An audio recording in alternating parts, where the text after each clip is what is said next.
Who are you wearing? Can you tell us what it was like to work with Quentin Tarantino? Can you tell us what it's like to work with Steven Spielberg? Do you know Matt Damon? Do you know Matt Damon? Hey guys, welcome to Mad Scientist BBQ. I'm Jeremy Yoder, and today I'm going to teach you about the brisket secret that no one talks about. But first, we got to put the brisket on.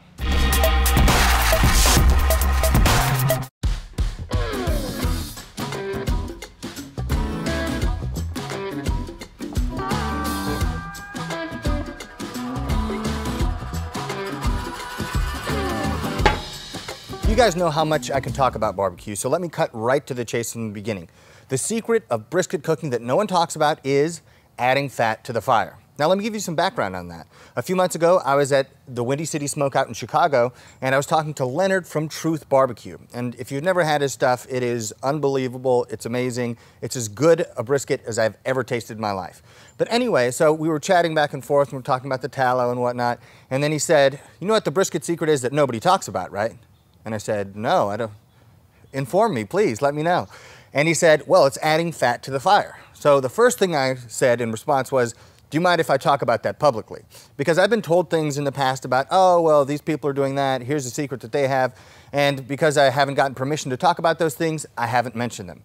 So this one, Leonard was like, yeah, absolutely. I mean, if people are willing to go through the trouble to do it, I mean, most people aren't, but if they're willing to do it, then sure. When I released the first beef tallow video, it was kind of two parts. One was stuff that I heard from people who know more than I do, and then also from looking at the videos, I knew that there had to be some fat added somehow in some way. And what I found out after releasing that video is that apparently, yes, people do use it in Texas, but they didn't use it the way that I did. I just thought about how do you use it? So I was doing it, but not quite the right way. So with today's video, I'm not sure if I'm doing it the exact way they would do it, say, in Texas-style barbecue, but I'm gonna give it my best effort and we're gonna see what kind of results we get. The plan is, I'm gonna take all these pieces of trimming that are only fat and then add it to the fire pretty much with each new log, and the idea behind it is we wanna get better bark. So the trick, as I heard it told, was you add fat to get better bark on your brisket. And I thought, does that make sense? Maybe it makes sense, I don't know. So I'll be using fat in that way, and then I'll also be using the Wagyu tallow like I always do when it comes time to wrap. But we're not gonna focus so much on the process of the cook, we're gonna look for the results and see what effect adding the fat has.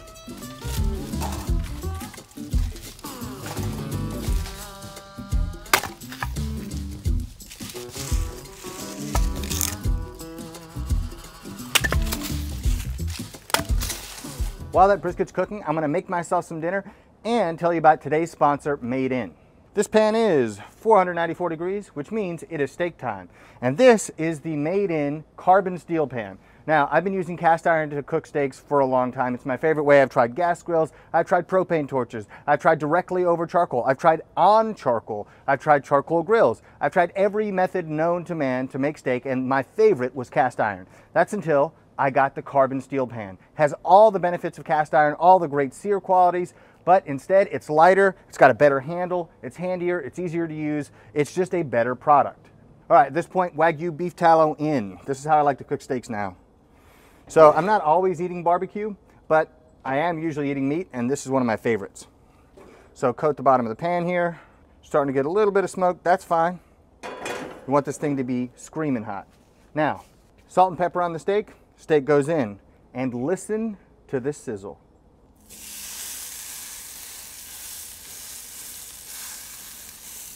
It already smells good.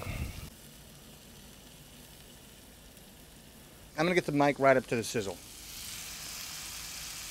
That's good stuff. As someone who loves to grill and to barbecue, you might think that grill marks are what you need on steak for it to taste great. Actually, it's not true. What you want is even browning, and that's what this pan gives you. I use the nonstick pan every morning to make eggs. Both of these are my favorite pans. I really honestly don't use anything else. Maiden uses some of the very best materials in the world and some of the very best craftsmen to make some of the best cookware in the entire world. And they sell it to you direct to consumer, so you don't have to pay a markup. Something I learned in culinary school was that you need professional quality equipment. This is professional grade stuff. There's a reason there are over 40,000 five-star reviews online for these products. In addition, Maiden has a lifetime guarantee, so you have no worries about the durability of your product. Right now, Maiden is offering a special deal for my viewers. You get 15% off of your first order. That is the best deal you're gonna find for Maiden products anywhere online. All you have to do is go to maidencookware.com maidencookware.com/mad and use promo code MAD to get 15% off of your first order. That's maidencookware.com/mad and use promo code MAD. If you do, you can get one of these carbon steel pans and you can get a sear that looks like this.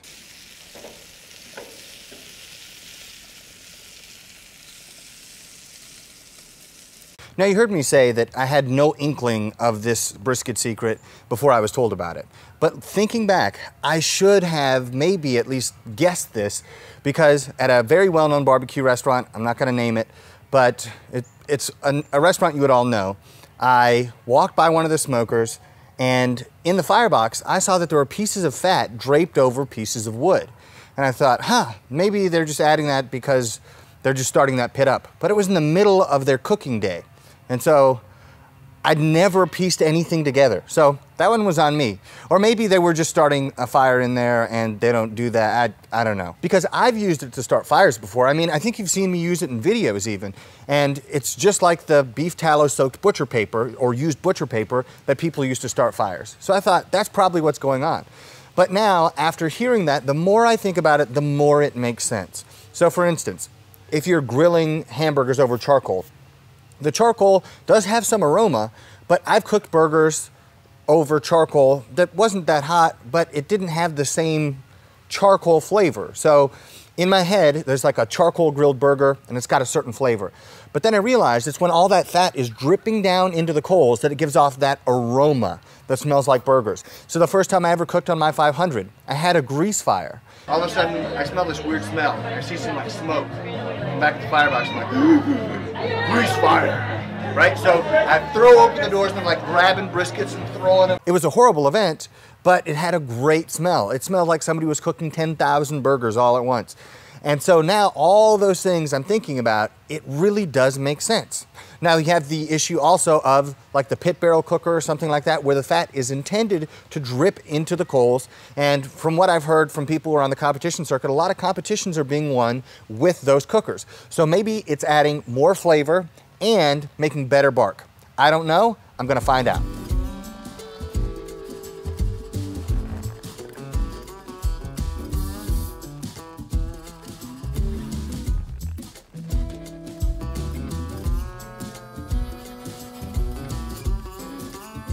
So the way I'm gonna run this is pretty simple. Each time I add a new log, I'm gonna add another piece of fat. So something maybe about this size. If things start looking too dark in there too quickly, then maybe I'll tone down on the fat.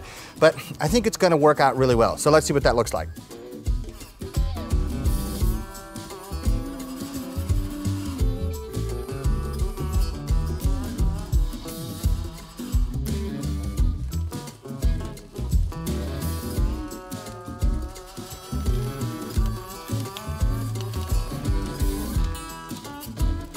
It's time for an update. It's been about 2 hours that this brisket has been on the smoker, so let's take a look at it. Usually on this pit, it takes me 8 to 9 hours to get the bark just right. So if it happens faster with the fat, then we'll have some information there. But let's take a look.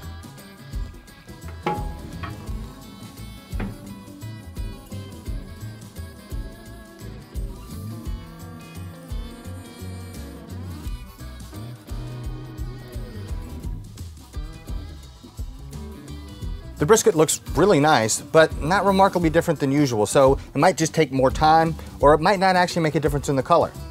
The way I'm gonna run this cook is basically exactly how I always cook briskets, with the only difference being how I run the fire. Gonna use the Wagyu beef tallow, all that stuff, but when it comes to the fire, I'm gonna add a log and then a small piece of fat, and keep going like that until it's time to wrap.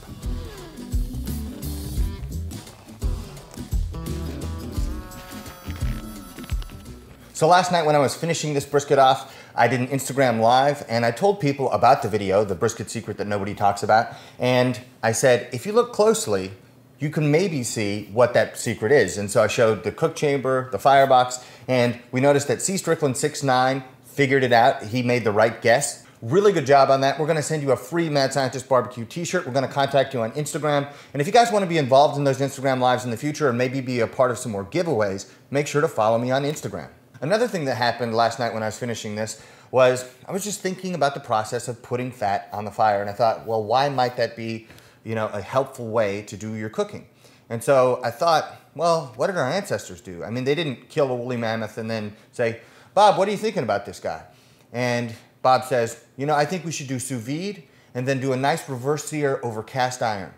You know, they didn't have those methods. What did they do? They cooked meat over fire. And if you're cooking meat above a fire, you get the smoke from the wood and the fat drips into the fire and provides flavor and aroma that people just naturally like the same way they naturally like smoke. So this seems to make a lot of sense.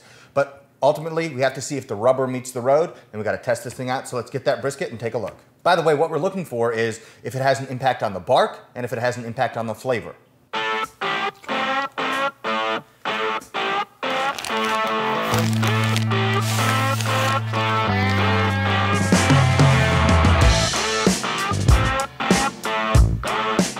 My initial impression is the bark is darker. So it looks different than most of my briskets look. And it smells a little bit different too. You almost get a little bit of that burger smell. But now, moment of truth, let's cut it open and taste it.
To taste, I'm gonna try 3 different portions. First, the end cut, because there's so much smoke flavor packed in there that this will tell me if there's a difference in flavor.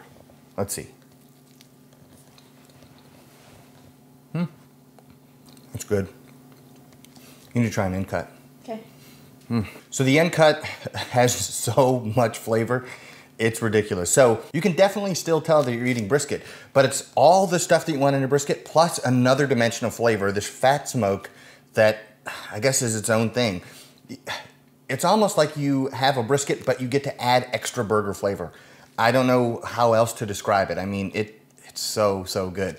Now let me try a slice of the flat. So you can see the fat is turned yellow up here. It's a good sign that it's rendered well.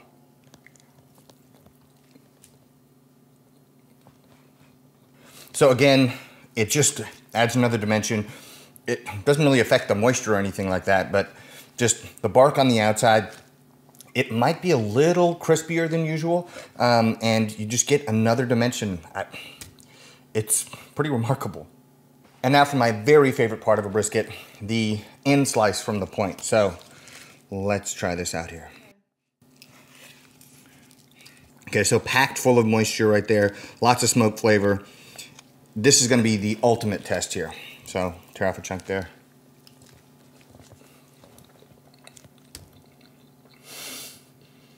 That's the most flavorful bark I've ever made.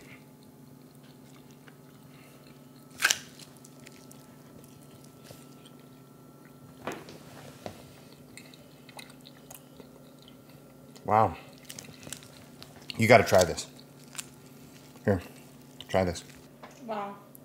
Right? Mm-hmm. I thought that maybe when Leonard told me this, he was pulling my leg. I thought, you know, maybe he's just messing with me. He's like, oh yeah, you think you want to tell people about the secrets of Texas barbecue? Yeah, here's the secret. But no, I think it's legit. Wow. Something for you guys to know. When I cook brisket, I very rarely eat a lot of it because I make so much barbecue all the time, but I can't stop eating this. My opinion on this is that it's 100% legit. I usually don't get bark like this, and sometimes you see people with really dark bark, and you can look at it and know, well, you burned a dirty fire. This doesn't have any of that dirty fire flavor to it at all, but it's nice and dark and really rich. Then you have the added component of more flavor, like a new dimension of flavor that I'm not used to. So I think this really works, and I'm definitely gonna continue to do this in the future. One word of warning though, as you're adding the fat to the fire, be careful because you can get big spikes because all of a sudden the fire just goes nuts. And so keep in mind that you gotta regulate that. It can kind of get you in trouble, I think.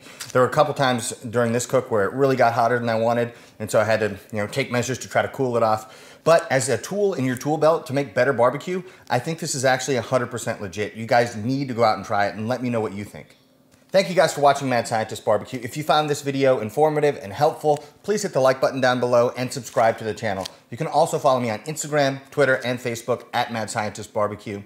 I'll see you guys next time.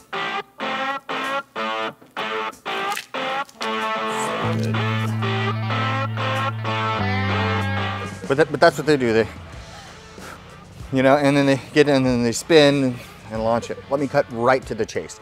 The secret. Nah, I don't like that.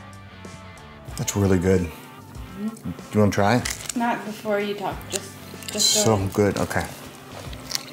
Okay, stop eating it now.